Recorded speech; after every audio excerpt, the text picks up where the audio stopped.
nasa tondo na kami ni Ate Day.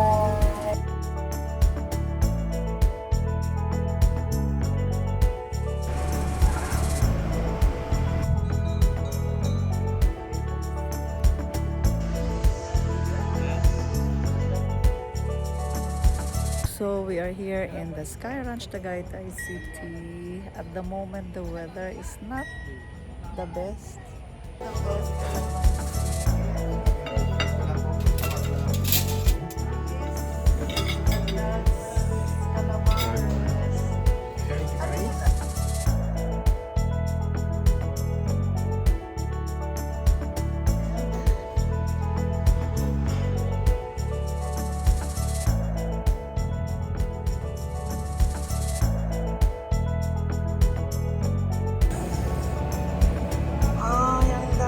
Parang nasa ano ka.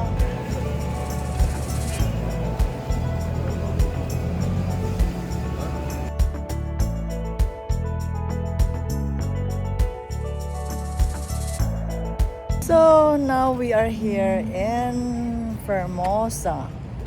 It's my favorite restaurant here.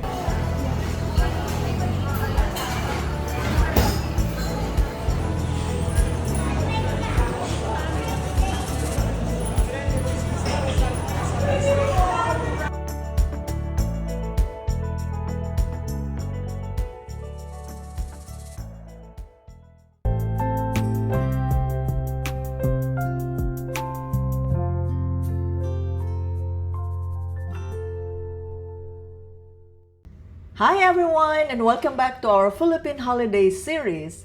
Now, if you're planning a trip to the Philippines in August like we are, you'll quickly learn one thing. You can expect almost daily rains. It's the monsoon season, and it can be a real challenge for planning outdoor activities with sudden downpours and even some flooding in parts of Metro Manila. But here's a local secret. If you're staying in the southern part of Metro Manila, there's an easy escape from the city heat and rain. Our destination today is Tagaytay City, just a short drive away. Tagaytay is a beautiful mountain ridge city known for its cool, crisp climate. A welcome change from the tropical humidity. It's often called the second summer capital of the Philippines for a reason. Our first stop today is at the Leisure Park Sky Ranch. We planned for two things, the Zipline to get a rush of adrenaline and an incredible view of Taal Volcano and of course the iconic Ferris wheel. We are here in the Sky Ranch, Tagaytay City to spend the day with Nanay. Sorry. So, sorry ni Nanay. We paid entrance fee, I think it was 120 pesos per person. Then for the attractions inside, we have to pay extra. And here is the list of all the rides. Aside from this, it also offers various restaurants and food kiosks to people to keep them full throughout their fun-filled day at this park.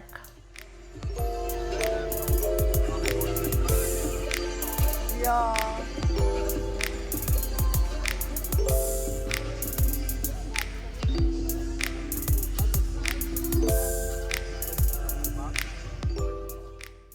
Talking a little bit more about Tagaytay City, people flock here for its stunning natural beauty, especially the breathtaking panoramic view of the world-famous Taal Volcano and its surrounding lake.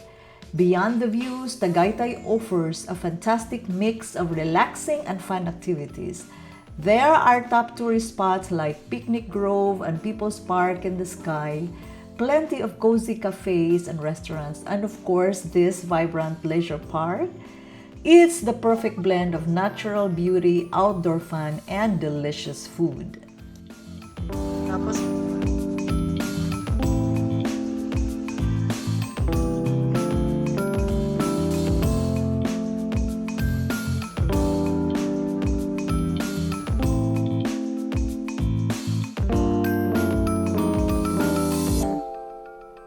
to independent tube. It might be hit by a lightning. Well, Mother Nature has other plans. A sudden thunderstorm is rolling in, and for safety reasons, the zipline is closed. Total bummer! I know.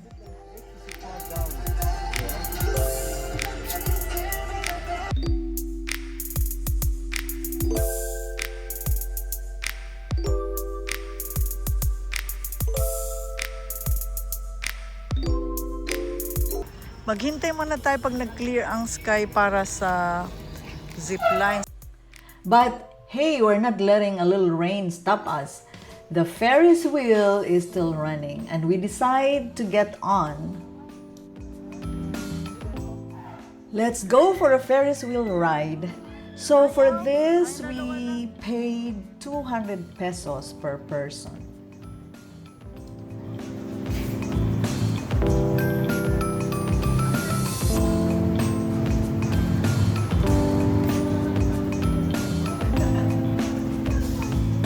Nasa gondola kami ni Ate Day.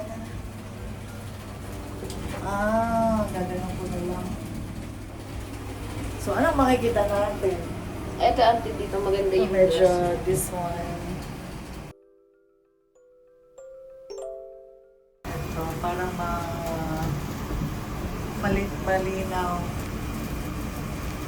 So, pagpasok mo pala dito, ate, yung mga entrance lang yung 120. Opo. Tapos yung mga rides, babayad ka ulit. So, here, the gondola has its own air condition. We've zipline kasi pag may thunderstorm.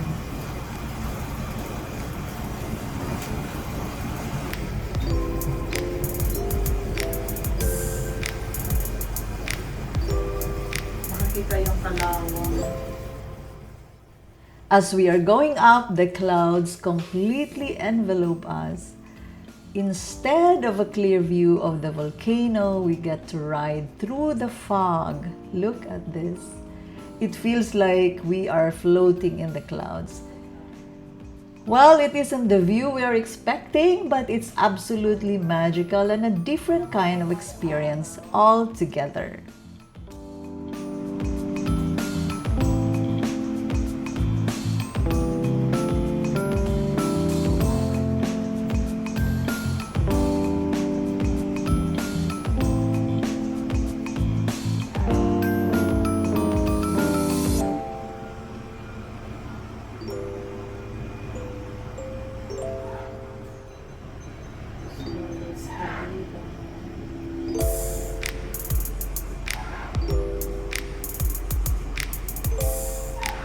Ito wala nang sumasakay.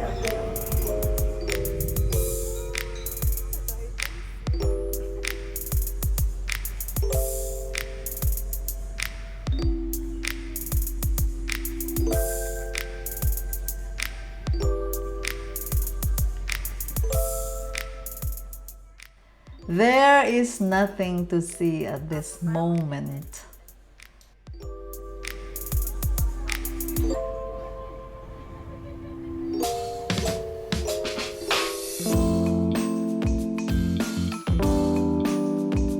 So we are here in the Sky Ranch Tagaytay City. At the moment the weather is not the best. It's cloudy. I think thunderstorm is coming. So that's the view that we can get from here. And you can hear the thunder. So, and then there is the view behind me and also there. Actually, there's nothing much to do here, especially for the big boys, for the teenager. So we'll just enjoy the time outside. While the sky is slowly clearing up, guys, when the sky is clear, Tagaytay City really offers a stunning, gorgeous view. If you wish to see how it's like, watch my previous video, link up here or check the description.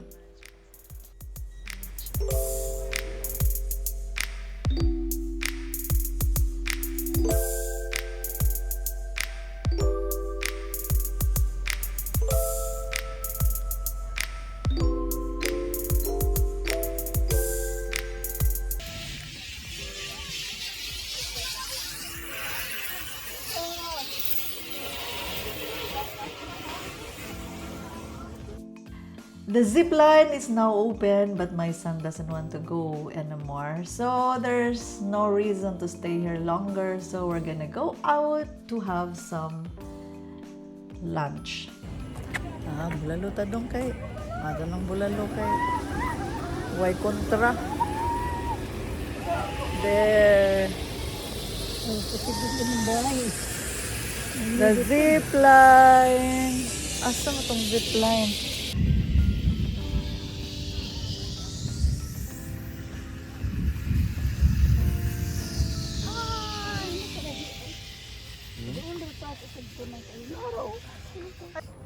Panditaw ang sa dipulog bitaw nga Fantasyland.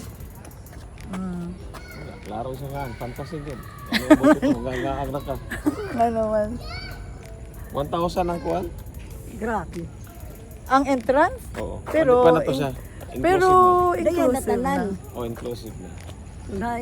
Ora gyapon kay can you imagine atong entrance 120 unya ang Ferris wheel 200, ang zipline 300. O pila na?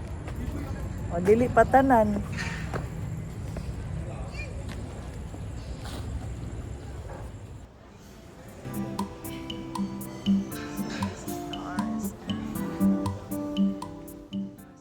So, how did we land here in La Terrazza Restaurant?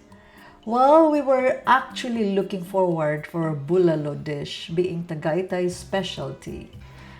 We drove to 2 locations, but we didn't kind of like the place, so we were driving further. While driving, we passed by this restaurant, and I remember I saw many video clips in social media showing its highlight to have a great view of Taal Lake and volcano. So I think this must be good, and also the parking is pretty much empty. So we decided to come here. That's the view you have. That's where we were in the Sky Ranch.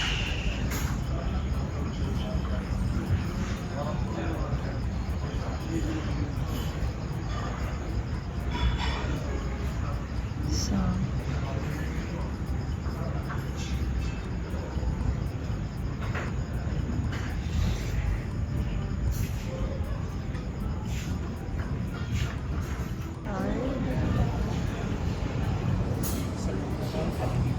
I think it's nice here in the evening.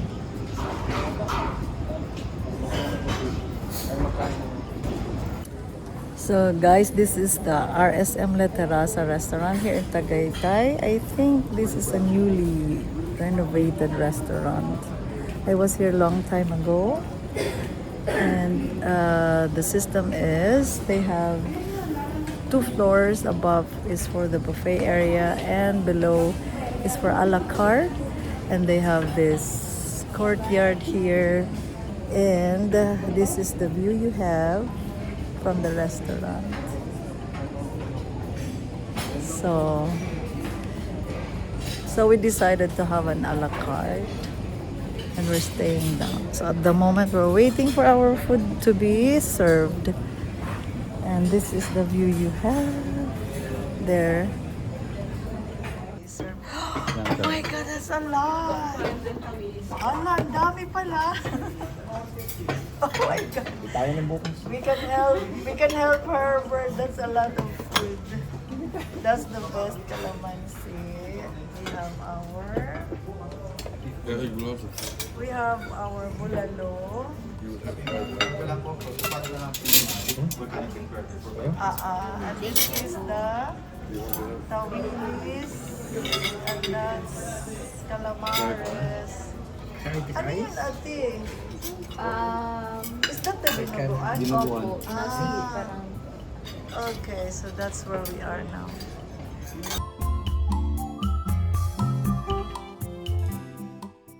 We ordered a bunch of Filipino classics. The food was good. I really didn't have high expectations. The bulalo soup was fantastic, perfect for the cold weather. The service was also good, and my son was happy with his volcanic burger. It was a good combination of great food, great company, and unbeatable view. As I've mentioned earlier, during days with really clear blue sky, this view is stunning, fantastic.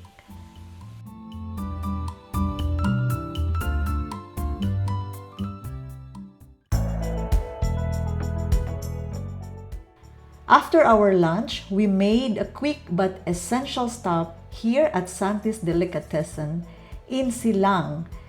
This place is a must visit. You wouldn't expect to find a spot like this in the middle of a provincial town, but Santis has the most amazing selection of imported cheeses, cold cuts, and wines. It's like a little taste of Europe right here in the Philippines. So how many breads we can take? 2? Baka pwedeng i-freezer. Oh, they have rye bread. Ito yung mga tamang bread, ate. French. What's this? Parang soft. Look, Daddy. This bread. This is multigrain. Full corn, sunflower bread. And this is... Yeah. Cheese. Ah, look, the sausages. Cheese. Ah, yung dami. Parang nasa ano ka. Parang nasa Europe ka. So, these are the products they have. Frankfurter sausages.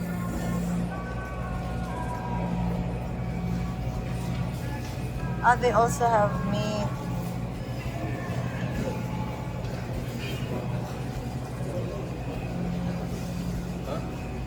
Do you want some sausage? I have. Oo. So what brand are this?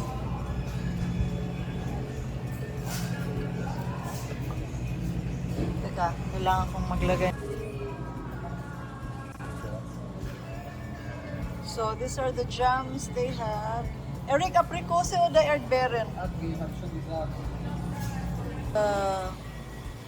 The noodle section. Oh! Koekmal was Welsh.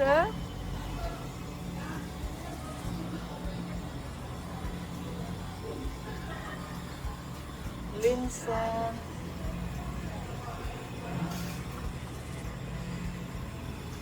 Roasted. Polintang. Ah, they have quinoa.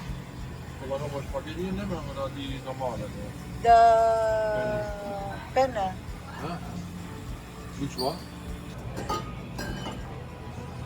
Oh, they have wines.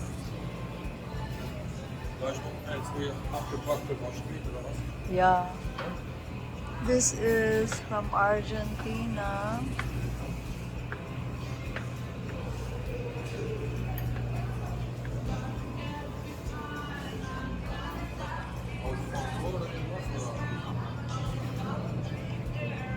They have crackers also. Knekkebrot. Which is to this have. So they also have this.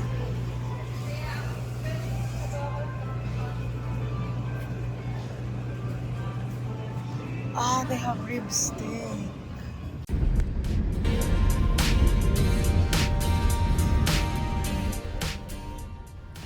We are now driving to our last stop of the day, which is Ayala Malls Vermosa. This is in Cavite. It's a beautiful and modern estate that's perfect for a relaxed evening stroll. This place is filled with cool shops and cafes. We are starting to get hungry again, so we decided to stop at a fan favorite, Mary Grace Café.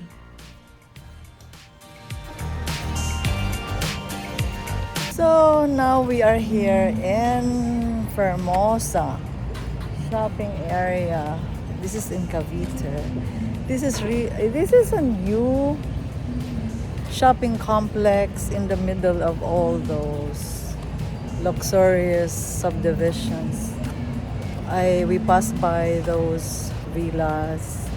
There's still a lot of free spaces, but this is the mall. I feel like I'm not in the Philippines. I feel like I'm in Canada. But it's really different. It's so many things has changed for the better, I guess. Look here. There's Mary Grace there. So this place is really huge. It's an open air.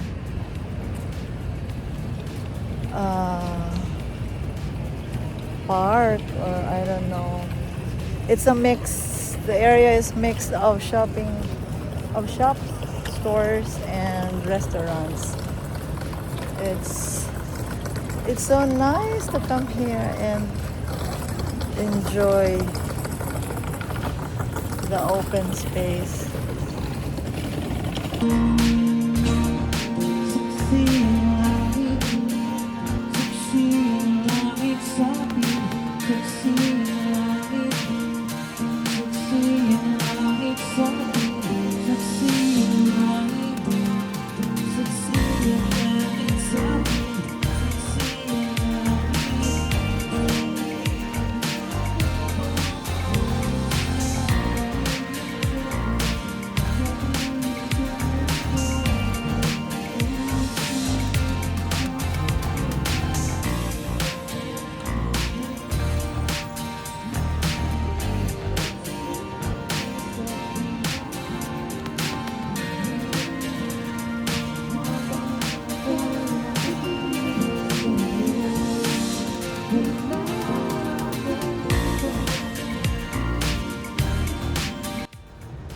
So this is Mary Grace, my favorite restaurant here in the Philippines.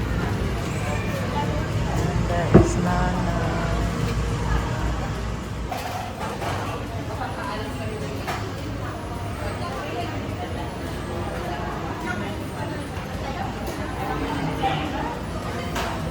It's Aymada.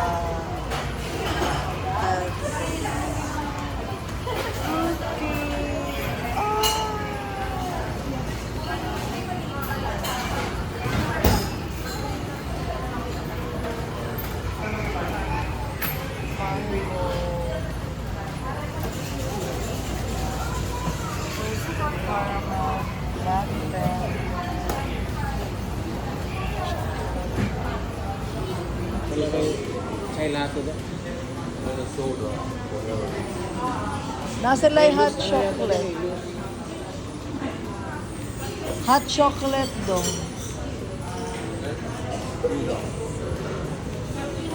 They also have, and they have sweet.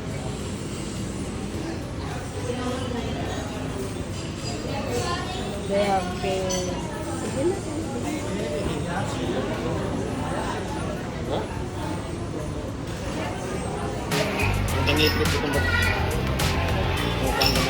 Usahon ba na sa glass?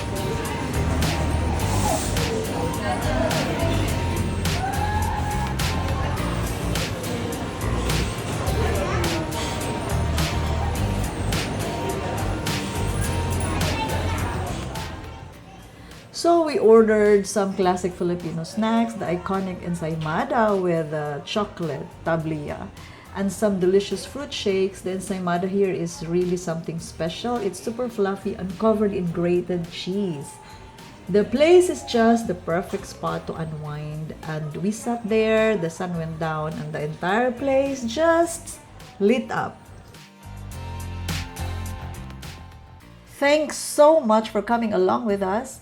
If you enjoyed this video, don't forget to give it a big thumbs up and hit that subscribe button so you don't miss out on our next adventure. Let me know in the comments below what's your favorite thing to do in Tagaytay City. See you in the next one. What a day it's been! We started off hoping for zipline thrills at Sky Ranch but ended up riding through the clouds on the Ferris wheel, a uniquely Tagaytay experience. We dined with an incredible view of Taal Volcano at RSM, indulged our inner foodies at Santis Delicatessen, and then capped it all off with some delicious treats and a beautiful evening stroll at Vermosa. It just goes to show, even with a little rain, the Philippines always delivers an adventure. And trust me, the fun is just getting started. Our Philippine family holiday is packed with even more incredible experiences. Get ready because in our upcoming videos, we'll be diving headfirst into the bustling city life of Metro Manila. We are talking about exploring the vibrant modern district of BGC, stepping back in time with a historic Intramuros tour, getting some serious retail therapy in Makati's amazing malls, and experiencing luxury at the stunning Conrad Hotel Manila.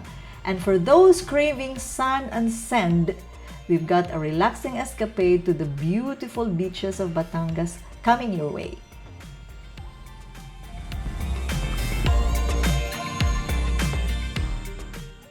Thanks for joining us in this incredible journey. Until next time, keep exploring, keep adventuring, and we'll see you then. Bye!